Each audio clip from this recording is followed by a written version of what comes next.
Christmas is supposed to be peaceful, warm lights, soft music, and the smell of cinnamon drifting through the house. But this year, mine started with a sentence that detonated like a grenade in my kitchen. My ex is joining us for Christmas dinner. Be mature about it. My husband said it casually, like he was telling me the weather. I smiled. But inside, something sharp clicked into place. He thought he knew how this night would go. He thought I would sit quietly and swallow my pride. But what he didn't know was that I had already invited someone too, and their arrival would change everything.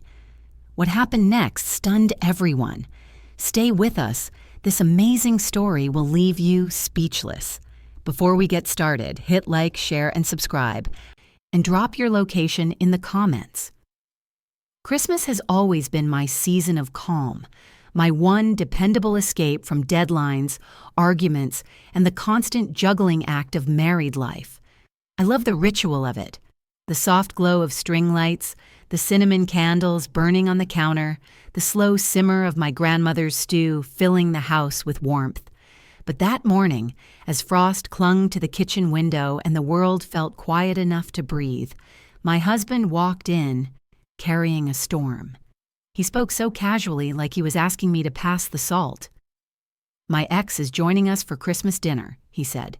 "Be mature about it." For a second, I genuinely thought I misheard him. I turned from the stove, spatula in hand, waiting for the punchline. But he didn't laugh. He didn't soften. He just stood there, arms folded, looking at me with that practiced neutrality he used whenever he knew he was crossing a line. My heart didn't race. It dropped. It sank like an anchor, pulling every quiet insecurity with it. He didn't ask. He didn't check if I was comfortable. He didn't even acknowledge how complicated their history was, or how many nights I'd spent wondering if I was competing with a memory he never fully let go of. Instead, he expected compliance, the same way he expected me to handle everything else. Calmly, neatly, silently.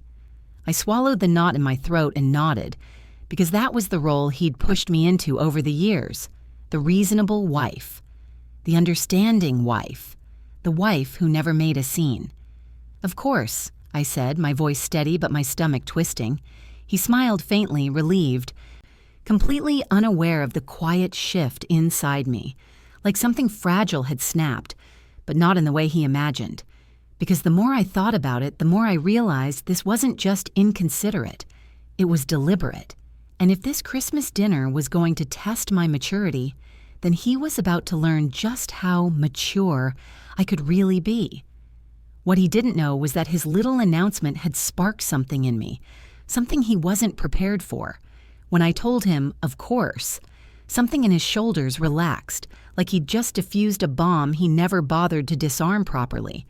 He mistook my silence for acceptance, the same way he'd done 100 times before.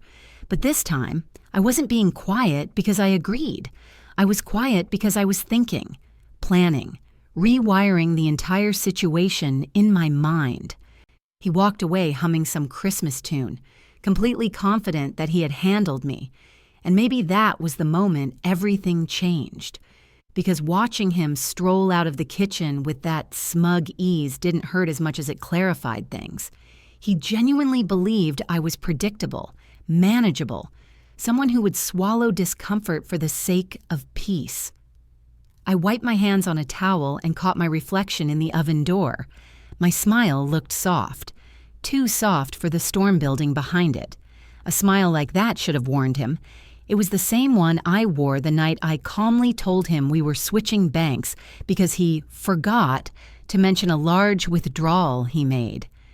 The same smile I wore the day I donated the old sweater his ex had given him after he left it on the couch by accident. I had learned long ago that real power doesn't come from yelling. It comes from stillness, the kind that makes people uneasy without knowing why. So I kept the smile.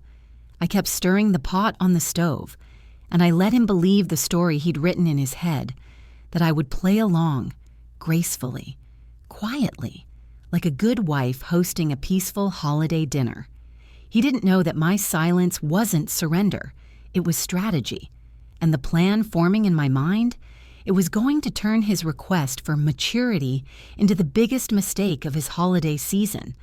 My husband liked to pretend his ex was just another chapter in his life, closed, irrelevant, barely worth mentioning. But shadows don't disappear just because someone refuses to acknowledge them, and hers had lingered in our marriage from the beginning, thin as mist, but cold enough to feel. The first time I sensed it was a month after our wedding. He'd left his phone face up on the couch, and a message appeared. Saw this and thought of you. No emojis, no explanation, just a photo of a place they used to visit together. When I asked about it, he brushed it off. We're just friendly. Don't overthink everything. I let it go, partly because I wanted to believe him, partly because I didn't want our new marriage to start with accusations. Then there were the comparisons, quiet, subtle, disguised as nostalgia. She used to love that restaurant. She always wanted to travel there. She had a similar sweater. None of it was overtly romantic, but every comment chipped away at the illusion that she belonged firmly in the past. Even worse were the silences, the times he'd get that faraway look when we passed a certain street, or when a song played on the radio, or when someone mentioned a memory he shared with her. I could see him drifting, not toward love, but toward something unfinished, something unresolved. Still, I played the role he needed me to play, steady, secure, understanding. But every woman knows when she's being quietly tested, when her presence is being measured against a ghost. And that ghost had a name. A laugh he remembered. A perfume he recognized instantly in a crowd. Over the years, she faded into the background just enough to be ignored, but never enough to be forgotten. So when he told me she'd be joining us for Christmas dinner, it wasn't just unexpected, it was revealing. It told me she was still close enough to invite, still present enough to matter, still significant enough for him to assume I'd simply accept her presence at our table. But he wasn't the only one who remembered things. And I was done pretending her shadow didn't exist. There comes a moment in every woman's life when something inside her simply clicks. Not from rage, not from jealousy, but from clarity, the kind that arrives after years of swallowing small insults disguised as misunderstandings. My moment came the second I realized my husband wasn't asking me to be mature. He was asking me to erase myself for his comfort. Again.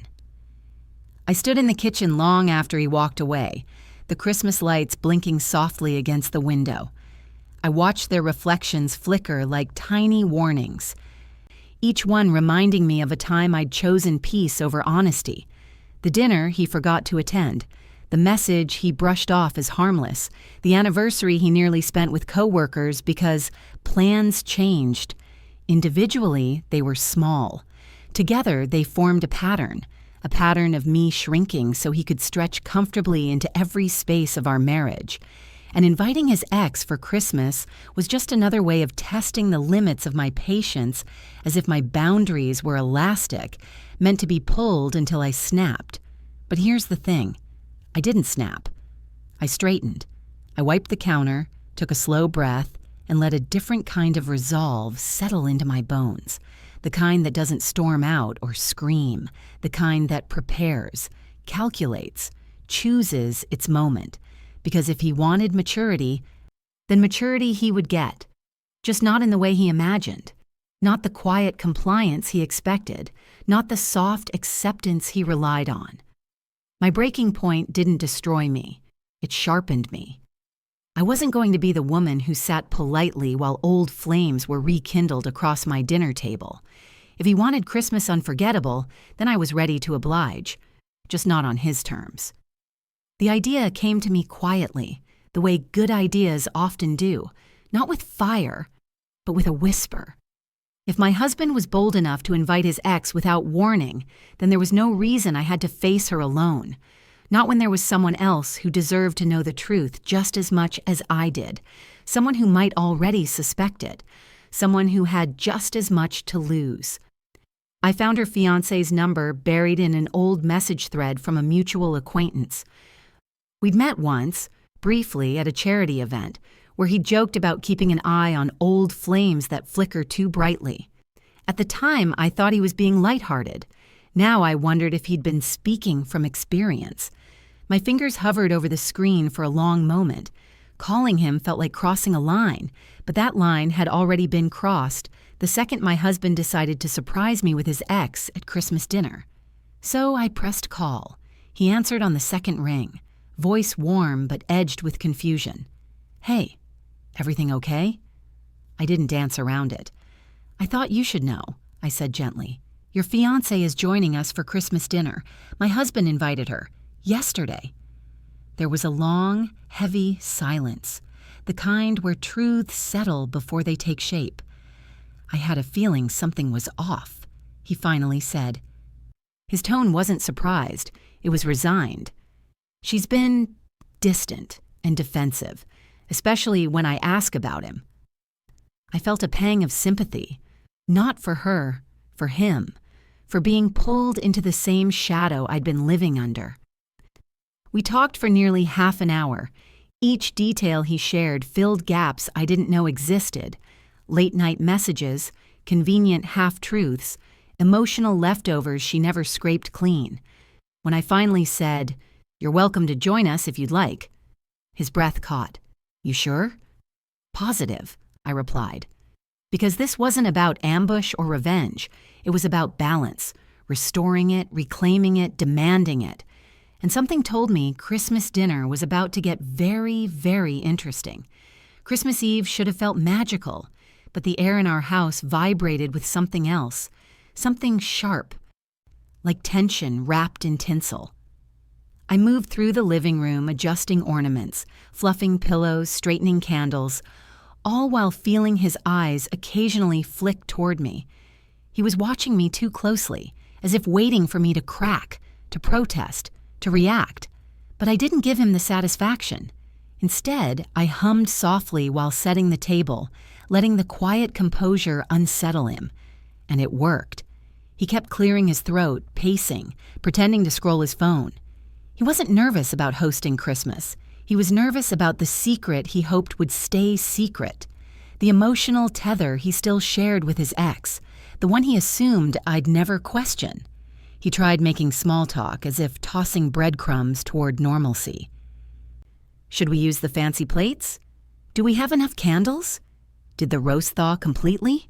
I answered calmly, never looking up for too long, never offering the emotional reassurance he wanted. Because truthfully, it wasn't my job to soothe guilt. He wasn't even willing to admit he felt. The decorations sparkled, the tree glowed, the house smelled of rosemary and clove, but underneath it all was a crackling silence, like we were both standing near a fuse, neither of us acknowledged out loud. He came up behind me once, hands brushing my shoulders, forcing a smile. "Tomorrow will go smoothly," he said, "as long as we're both mature." There it was again. That word, his shield, his excuse, his warning.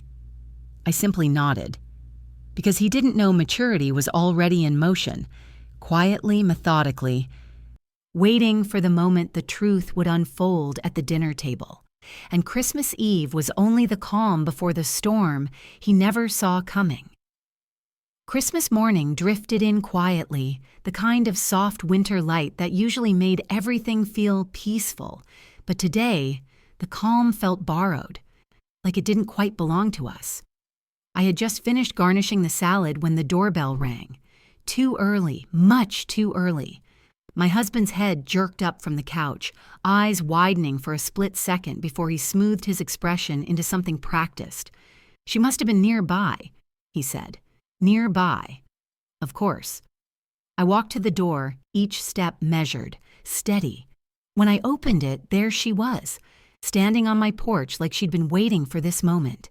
His ex, wrapped in a deep red coat, cheeks rosy from the cold. Her smile polished and warm enough to melt ice, but just sharp enough to cut. "Hi," she chirped, a little too cheerfully. "I hope I'm not too early." She knew she was. They always know. I offered a polite smile. one that didn't reach my eyes. "A bit early, but come in."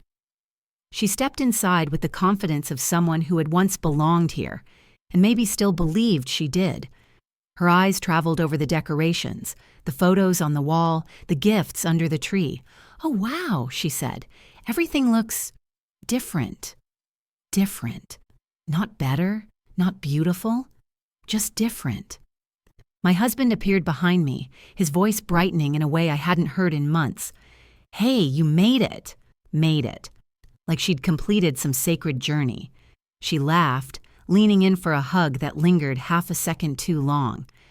Her perfume swirling into the room, a scent I recognized instantly because he once mentioned she wore it all the time. My stomach tightened, but I stood still, watching everything with a calmness that almost surprised me. She pulled back, brushing her hair behind her ear. "I just couldn't wait. It's been forever." Forever. Lingering, echoing. But before my husband could respond, she glanced at me. Curious, maybe even testing. "Hope it's okay I came early," she added sweetly. I held her gaze. "It is," I said. "We're expecting one more anyway." Her smile faltered, just slightly, and Christmas officially began. She hadn't been inside the house more than 5 minutes before she made herself comfortable on the couch, legs crossed, leaning toward my husband with the kind of familiarity that didn't need words. They were already reminiscing about some old Christmas tradition they used to share, something about matching pajamas and burnt cookies, when she laughed and touched his arm. Lightly, too lightly. My husband didn't pull away. Of course he didn't. I stood across the room pouring cider into mugs, my movements slow and deliberate, letting their laughter echo just long enough to reveal the truth neither of them dared to say aloud. Then, right on cue, the doorbell rang. Again. This time, perfectly timed. My husband frowned. "Who else is coming this early?" I didn't answer. I simply wiped my hands on a towel and walked to the door, feeling her eyes on my back, curious, confused, maybe even suspicious. She wasn't expecting anyone else, and she definitely wasn't expecting him. When I opened the door, her fiancé stood there, coat dusted with snow, jaw tense, eyes carrying the weight of sleepless nights. He offered a tight smile. "Hope I'm not too early." His voice carried a subtle edge, one only someone in pain recognizes instantly. "Not at all," I said warmly. "Come in." As he stepped inside, the room shifted. My husband stiffened, blinking in stunned confusion. The ex froze entirely, her smile collapsing like wet paper. "Andrew?" she breathed. "What are you doing here?" He shrugged, his eyes never leaving her face. "Thought it'd be good for us all to spend the holiday together, maturely." Her face drained of color. My husband's eyes darted between them, piecing together the implications far too slowly. I watched the discomfort settle into the space like a fog, wrapping itself around all 4 of us. It was delicate, quiet, and deliciously inevitable. The ex swallowed hard, voice trembling slightly. "I didn't know you were coming." "Funny," he replied. "I could say the same about you." And just like that, the balance of the room shifted. No longer him and his ex versus polite silence. Now the table had 4 seats, and every truth had company. Dinner should have smelled like comfort, rosemary, garlic, and slow-roasted warmth, but instead it tasted like tension thick enough to chew. The 4 of us sat around the table, forks scraping plates with the awkward politeness of people pretending everything was normal. My husband kept glancing at me, waiting for me to break, to snap, to reveal some hint of the fury he assumed I was hiding. But I wasn't angry. I was observant, and he didn't know how to handle that. Across from me, his ex sat stiffly beside her fiancé, who was as calm as a man waiting for a bomb to detonate. He carved into his food with quiet precision, barely looking at her, while she stole anxious glances at him between forced smiles. My husband clung desperately to small talk like it was a lifeline. "So, how's work?" he asked Andrew, voice too bright, too strained. "Busy," Andrew replied coolly, not looking up. Hard to find time for surprises. A muscle in her jaw twitched. My husband cleared his throat. Well, the holidays are stressful for everyone. Miscommunications happen. Do they? Andrew asked, finally lifting his eyes sharp, searching, unblinking. She quickly interjected, laughing a little too loudly. Let's not talk about work, it's Christmas. But even her cheer sounded brittle, like glass ready to fracture. I took a slow sip of cider. I agree, let's keep things light. No stress tonight. That comment, simple as it was, sent a ripple through the table. My husband misread it as a peace offering. She heard it as something else entirely. And Andrew, he looked at me with the faintest glimmer of understanding. Conversation limp walked forward, stumbling from topic to topic. Every attempt to reminisce between my husband and his ex was clipped by Andrew's subtle, deliberate questions. What year was that again? Were you two still talking then? Interesting. She never mentioned that. Each question sank like a weighted stone, pulling the past out from where they'd tried to bury it.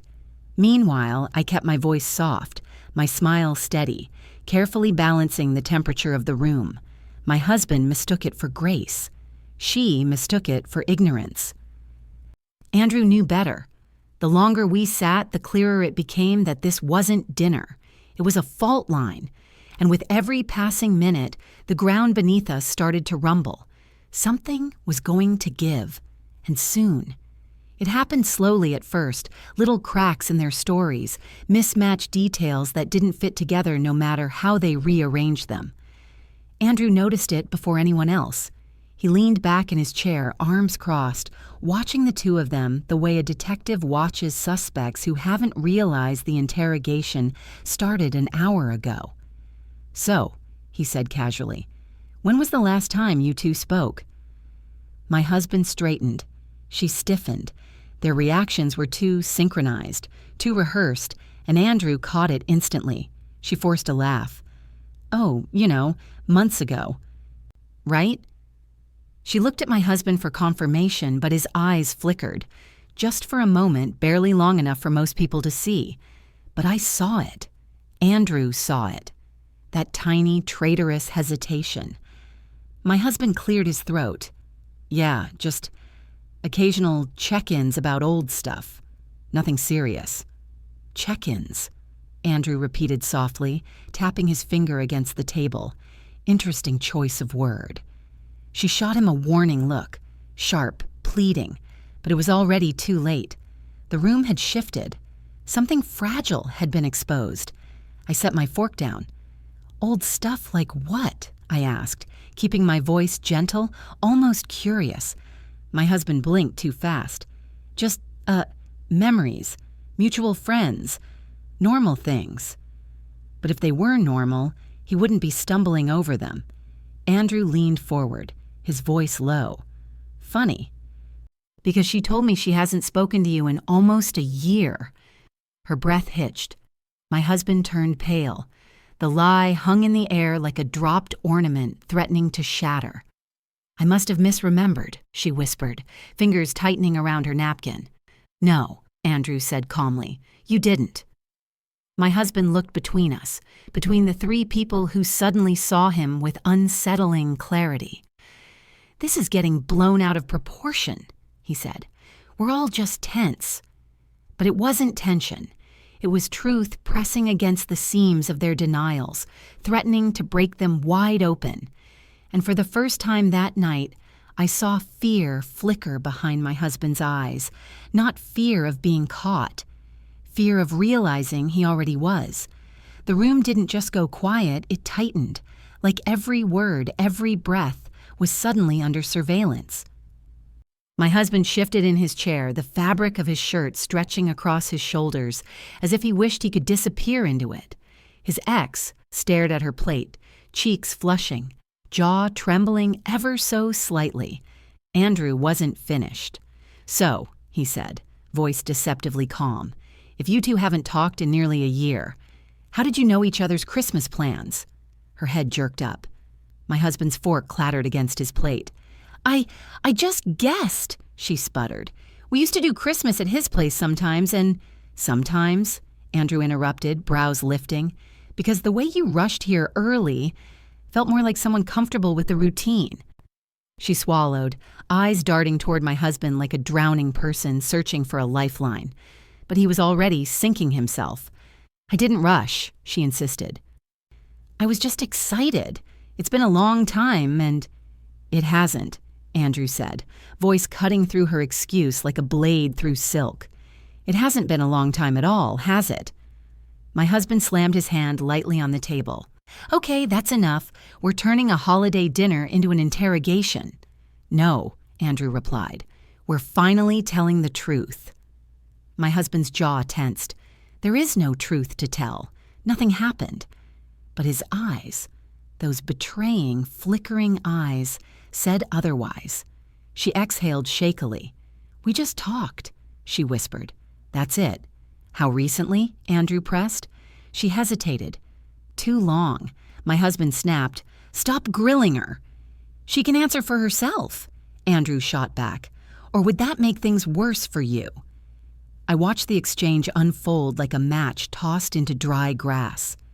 Every defensive twitch, every lie disguised as confusion, every glance they exchanged pulled the thread tighter around them. Finally, she broke.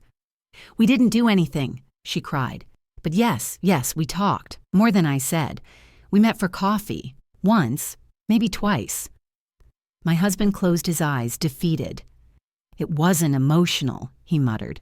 It was closure, that's all. Andrew laughed, a short, humorless sound. Closure doesn't require secrecy. My husband's face reddened. I didn't tell you, he said to me, because I knew you'd overreact. There it was.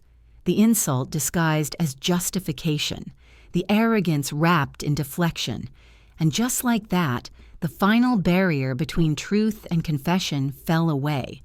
This wasn't a misunderstanding. It was a betrayal. Quiet, intentional, and now exposed under the glow of Christmas lights. For a moment, the room swirled in a cocktail of excuses, half-truths and trembling voices. But beneath all of it, I felt a strange calm settling over me. This was the moment I'd been waiting for, not to explode, not to accuse, but to reveal what they never expected, that I was 10 steps ahead long before the first lie cracked open. I reached for my napkin, folded it neatly beside my plate, and looked directly at my husband. Closure, I repeated softly. Interesting word. Almost sounds planned. He blinked. What's that supposed to mean? I didn't answer immediately. Instead, I slid my phone onto the table, screen face up. Their eyes followed the movement like a spotlight tracking a confession. You know, I said, when you invited her here, you assumed I'd panic or get jealous or stay quiet. But what I actually did, I tapped the screen, waking it, was check the dates. His face paled. She stiffened, because there on the screen was a timeline, simple, clean, undeniable. Times, dates, screenshots, all neatly arranged, every message and call log preserved in a digital tapestry of truth they thought would stay hidden.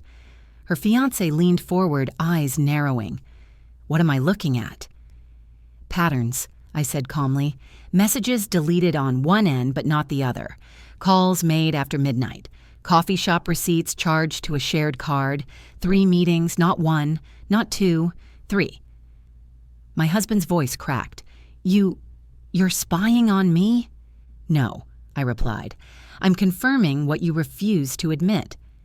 She looked like she was shrinking, her confidence collapsing under the weight of the evidence. It wasn't romantic, she whispered. We were just talking about the past. If it wasn't romantic, I said gently, why hide it? Silence. Thick, suffocating silence. Andrew let out a slow exhale. So that's why you've been distant, he murmured to her. You weren't confused. You were occupied. She buried her face in her hands. My husband tried to speak, but nothing came out except a choked, stumbling apology, meant for himself more than anyone else. I leaned back in my chair, perfectly composed. You wanted maturity. I told my husband. This is what it looks like. Accountability. The balance of the table shifted, finally, firmly, away from them. And for the first time that night, I wasn't the one being asked to explain myself. The moment the evidence settled on the table, her facade began to crumble like a gingerbread house left out in the rain. Her fingers trembled as she wiped at her eyes, mascara smudging into gray shadows beneath them. She looked at her fiancé, then at my husband, then back at her fiancé again, caught between guilt and panic, trying to choose which truth would hurt her least. "I didn't mean for it to get complicated," she whispered, voice cracking. "It just happened." Andrew leaned back, expression cold. Coffee doesn't just happen 3 times. Emotional affairs don't just happen. Secrets don't just happen. She flinched as if each word hit her physically. My husband ran a hand through his hair, staring at the table like maybe the wood grain could offer him an escape route. "It wasn't an affair," he insisted, desperation seeping into his voice. "We were just reconnecting, sorting out old feelings so they wouldn't affect our marriages." I raised an eyebrow. "And how did that plan turn out?" He opened his mouth but closed it again, defeated by his own logic. Her breathing hitched, uneven. I thought it was harmless. I just needed to know if I made a mistake all those years ago." She looked at my husband with eyes still tangled in old emotions. "I didn't expect the feelings to come back." That sentence dropped like a stone. Andrew's jaw tightened. "So you did still have feelings?" She covered her mouth, sobbing. "I didn't want to, but yes. I thought maybe he still—" "No," my husband snapped, too quickly, too defensively. Andrew shook his head. "Unbelievable." She reached toward him, pleading. "But I wasn't going to act on it. I was just confused." "Confused people don't lie," he said. "Confused people don't sneak around. Guilty people do." Her face broke completely. My husband slumped in his chair, 2 relationships unraveling at once, threads snapping in different directions, both leading back to the same tangled knot they'd tried to keep hidden. For the first time all evening, neither of them could pretend. The truth wasn't leaking anymore. It was flooding. When the final confession shattered the last piece of denial, the room fell into a silence so heavy it seemed to bend the air. No one reached for their food anymore. No one pretended to smile. The Christmas lights blinked softly in the background, cheerful and bright, completely at odds with the devastation settling over the table. My husband sat slumped forward, elbows on the table, rubbing his temples like the truth had given him a migraine.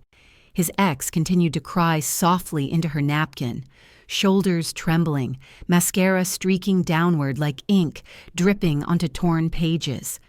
Andrew stared at the wall, jaw locked, the muscle pulsing beneath his skin betraying the depth of his anger. No one looked at me, and that was the most telling part of all. Because for years I had been the emotional caregiver, the peacekeeper, the one who absorbed conflict like a sponge. But now, they didn't look at me because they finally realized I wasn't the one who needed fixing. I wasn't the fragile piece of this whole twisted puzzle. They were. I rose from the table slowly, gathering plates with measured calm. My husband looked up, guilt written across every line of his face. "You don't have to clean up," he said, voice hoarse. I gave a small, polite smile. "I know."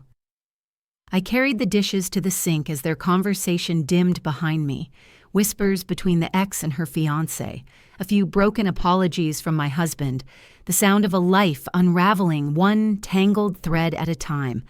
But their words no longer pierced me. They floated in the air like background noise, irrelevant to the clarity settling inside my chest. Christmas dinner was over, not because we stopped eating, but because the illusion we'd all been dining under finally collapsed. And in its ruins, I felt something unexpected: relief. For the first time in years, the truth had been dragged into the open, and I wasn't the one left explaining myself. I washed my hands, toweled them dry, and stood straighter than I had all night. The storm had passed. But the real decision, the one that would shape everything after this, was still waiting. I walked back to the dining room, not to return to the chaos, but to face it with the clarity it had unintentionally gifted me. My husband looked at me with eyes full of fear. Real fear, not of losing the argument, but of losing me. The realization settled like a stone in his chest. He finally understood that the one person who had always held everything together was no longer willing to hold him up. He rose halfway from his chair. "We can fix this," he said softly, desperately. "We can talk. We can work through it." For years, those words would have pulled me back. For years, I would have chosen hope, or at least the version of hope I'd been conditioned to settle for. But tonight had peeled away every excuse, every justification, every half-truth I'd forced myself to believe. "We can't fix something," I said gently, "that you never admitted was broken." His ex let out a small sob. Andrew folded his arms, breathing out the exhaustion of a man who had seen the truth too clearly to deny it anymore. My husband stepped toward me. "I made a mistake." "No," I interrupted, my voice steady. "You made a series of choices, and each one told me exactly where I stand in your life." The room held its breath. I walked to the closet, pulled out my coat, and slipped it on. Not hurried, not dramatic, just done. "Where are you going?" he whispered. "To give myself the respect you kept asking me to sacrifice," I replied. His face collapsed. "Please don't leave."